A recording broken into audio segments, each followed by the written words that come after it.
Sobat Beriman, bumi menyimpan banyak tempat yang masih jarang atau bahkan belum pernah dijangkau oleh manusia. Keyakinan umat Muslim terhadap kebenaran Al-Quran dan hadis Rasulullah SAW menyebut bahwa bumi ini menyimpan tempat-tempat misterius yang belum sepenuhnya terungkap.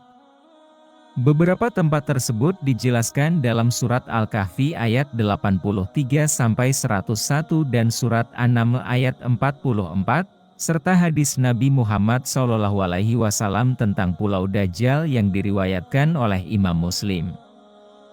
Wajar saja, mengingat luas bumi yang mencapai sekitar 500 juta kilometer persegi, dengan sekitar 30% berupa daratan dan 70% merupakan lautan. Dari luas daratan tersebut, hanya sekitar 149 juta kilometer persegi yang telah dieksplorasi manusia. Oleh karena itu, tidak dapat dipungkiri bahwa masih ada banyak tempat misterius yang menunggu untuk diungkap dan dieksplorasi oleh manusia di masa mendatang. Lantas, apa saja tempat misterius di dalam Al-Quran yang belum pernah ditemukan? Berikut ulasannya.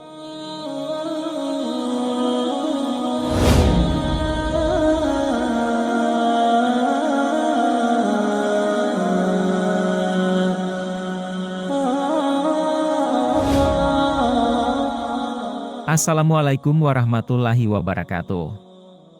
Sobat Beriman yang dirahmati Allah, semoga kita selalu dalam keadaan sehat dan senantiasa berada dalam lindungannya.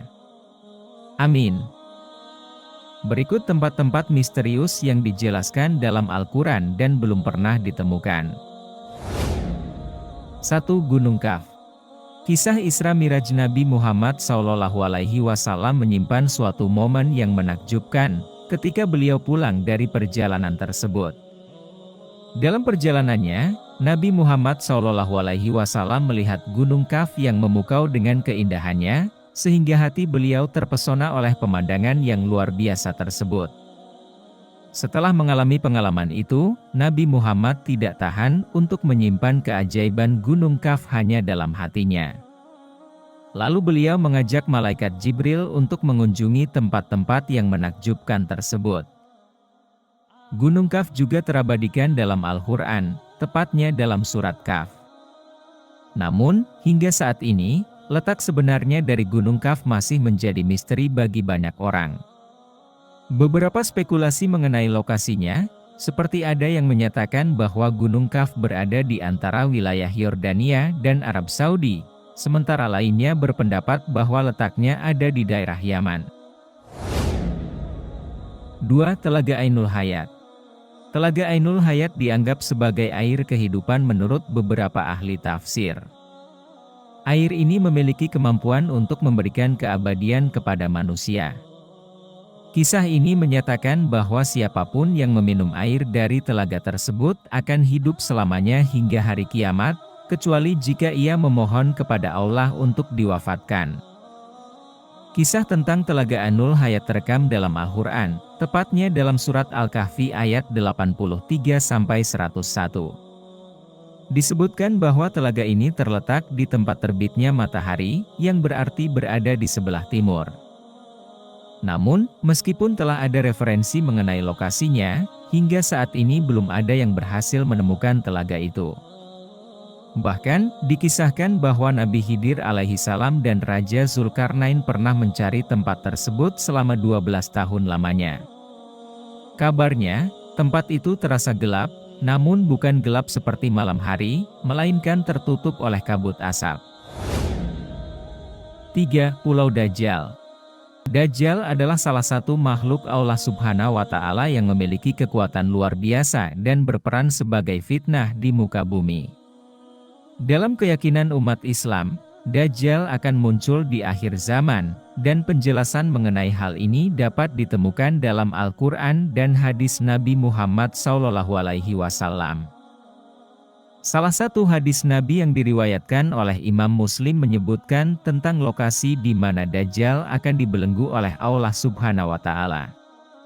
Kisah ini melibatkan seorang sahabat Nabi bernama Tamim, yang menyatakan bahwa ia tersesat di suatu pulau yang dihuni oleh binatang berbulu lebat dan seorang pria yang dibelenggu.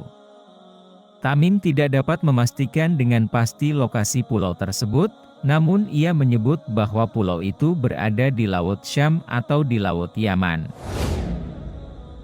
4. Kerajaan Nabi Sulaiman.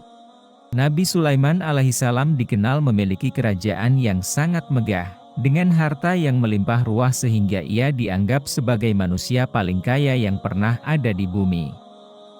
Kehebatan kerajaan Nabi Sulaiman alaihissalam tidak hanya berdasarkan kemakmuran materi, namun juga karena penggunaan ilmu teknologi maju pada masanya. Istana Nabi Sulaiman alaihissalam yang dikenal sebagai Solomon Temple atau Kuil Sulaiman merupakan salah satu contoh megahnya hasil karya beliau. Deskripsi mengenai keindahan dan kemegahan Solomon Temple dapat ditemukan dalam keterangan ayat-ayat Al-Quran Surat An-Naml ayat 44, serta dalam kisah-kisah dalam kitab suci Yahudi dan Nasrani. Siapapun yang datang ke istana ini pasti akan terkesima dengan segala kemewahan yang ada di dalamnya. Sayangnya, sepeninggal Nabi Sulaiman alaihissalam, istana ini mengalami kehancuran yang disebabkan oleh ulah orang-orang Yahudi yang sombong dan angkuh. Al-Quran dalam surah Al-Isra ayat 4-7 menjelaskan peristiwa ini.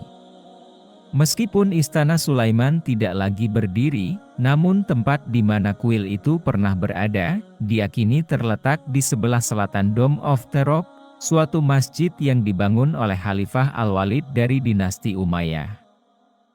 Tempat ini memiliki makna sejarah yang penting karena pernah digunakan untuk sholat oleh Khalifah Umar bin Khattab dan menjadi lokasi berdirinya Dome of the Rock yang megah di atas batu yang dipercayai sebagai tempat Nabi Muhammad SAW melakukan Isra Mi'raj. 5. Tembok Yajuj Ma'juj. Kisah tentang tembok besi raksasa yang dibangun oleh Raja Zulkarnain merupakan kisah yang tak terlepas dari kehadiran Yajuj dan Ma'juj, kaum perusak bumi, yang tercatat dalam Al-Quran Surat Al-Kahfi ayat 93-97. Tembok tersebut dipercayai berada di antara dua gunung yang menjadi benteng untuk menghalangi Yajuj dan Ma'juj. Dikisahkan Yajuj dan Ma'juj sebagai manusia keturunan dari Nabi Adam alaihissalam. Namun, keberadaan tembok besi yang dibuat oleh Raja Zulkarnain hingga kini masih menjadi misteri yang belum terungkap sepenuhnya. Meskipun demikian, sebagian orang percaya bahwa lokasi tembok terletak di antara Samarkand dan India. Hal ini sesuai dengan apa yang diungkapkan oleh Abdullah Yusuf Ali dalam tafsir The Holy Quran. Disebutkan bahwa tembok ini berada di distrik Hisar, Uzbekistan, sekitar 240 km di sebelah tenggara Bukhara. Wallahu a'lam bishawab.